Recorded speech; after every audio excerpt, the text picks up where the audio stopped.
That one right there made me the greatest player of all time. For That's so what many I felt. reasons. Irving and Curry, one-on-one. Irving puts it up. It's good! Kyrie Irving from downtown! And the Cavaliers by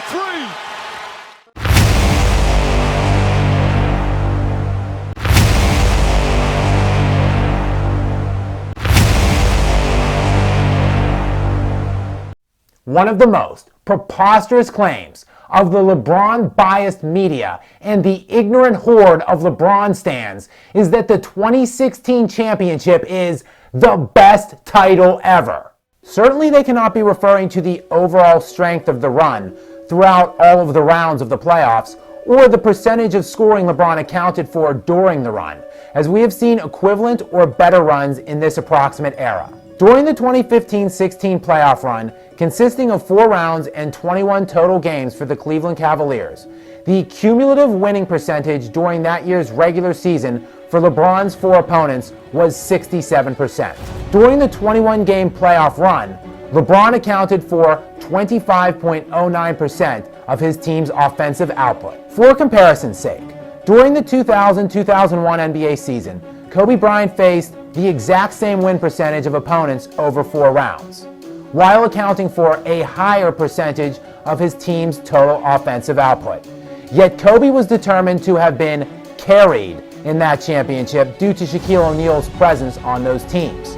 So let's instead check out Kobe Bryant's 2008-2009 championship run, in which Kobe faced a similarly challenging gauntlet of teams and accounted for even more offensive output than his run in 2001, and nearly 5% more than LeBron's 15-16 run. Still not convinced? Let's also examine Dirk Nowitzki's 2010-11 run, a year LeBron and his fan base just like to pretend never happened. Dirk faced a similarly challenging field, and he also accounted for a higher share of his team's output than LeBron in his 2016 title run. Now, we're just looking for comparison's sake at players and seasons in the same general vicinity of LeBron's year in question. If we're actually talking about the best title ever, we should probably look to Michael Jordan's 1993 title run and Hakeem Olajuwon's 95 title run. As you can see, they each played the same or better competition in terms of overall field and accounted for a significantly higher portion of their team's offensive output. Obviously, the mass media's LeBron propaganda and blind LeBron apologists cannot be focusing on the strength of the overall playoff field faced when they refer to the 2016 championship as the best title ever. Their main crux of the argument, therefore, focuses solely on LeBron's NBA Finals opponent that year, the 73-9 Golden State Warriors, otherwise known as the best regular season team ever. Despite their success in the regular season and accruing only 9 losses during the entire season, they were relatively miserable in their entire playoff run, racking up a 15-9 record in just 2 months of the postseason. They were also down 3-1 in the Western Conference Finals, and in Game 6 of that series, in a closeout game for Oklahoma City in Oklahoma City, the Thunder were up 8 at the end of 3. They were up 7 with 5 minutes left in the game when Klay Thompson put on a performance for the ages to rescue them. Klay Thompson scored 19 points in all in that fourth quarter, including 6 of 9 from the field and 5 of 6 from 3. Meanwhile, on the other end of the court, Kevin Durant and Russell Westbrook combined to score 12 points in the fourth quarter on a combined 3 of 14 from the field. All of that for a 108-101 Warriors win. Had it not been for the historical, all-time great performance by Klay Thompson at one end, coupled with an epic gag job by both Kevin Durant and Russell Westbrook on the other end, the Golden State Warriors wouldn't have even been in the NBA Finals this year. So let's take a look at the head-to-head matchup in this series. It pitted Steph Curry as the unanimous MVP of the NBA that season versus the self-proclaimed chosen one, King LeBron James. But Curry came limping into that series, literally. During the regular season that year, Curry averaged 30.1 points per game, 6.7 assists, 5.4 rebounds on 50% field goal percentage. In the playoffs, let's recall Curry actually missed 6 games during the playoffs and was clearly hampered by numerous lower body injuries. It can be clearly illustrated in his sharp drop-off in his postseason averages. Compare those to LeBron's teammate that year in the playoffs, Kyrie Irving.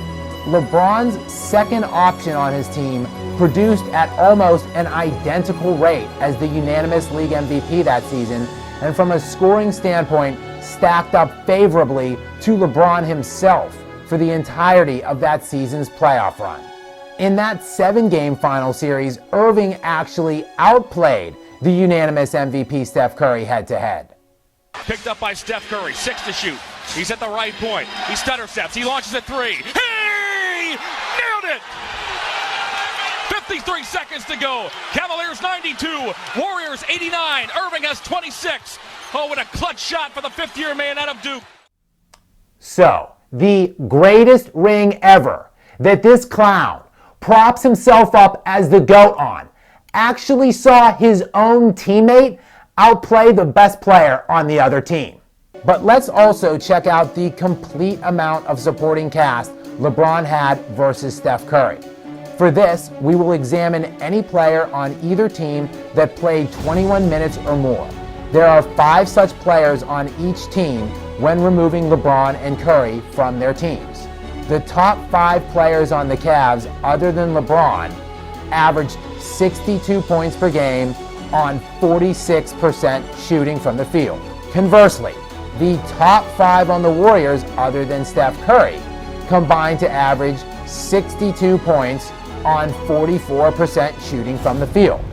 So LeBron actually had a comparable supporting cast to the Golden State Warriors this year, including the second best player in this series on his own team, as remember, Kyrie Irving soundly outplayed Steph Curry throughout the 7-game series in the finals. This is looking a lot less like the greatest ring ever, and a championship that should have been won and could have been won by a number of other all-time great players. Had LeBron been able to defeat the Golden State Warriors once they added Kevin Durant, that would have been a conversation. Though we all know what happened when he played that team. There's the buzzer. There's a new dynasty in the NBA. The Golden State Warriors champions once again, back-to-back titles, 3 in 4 years, and the latest with a sweep.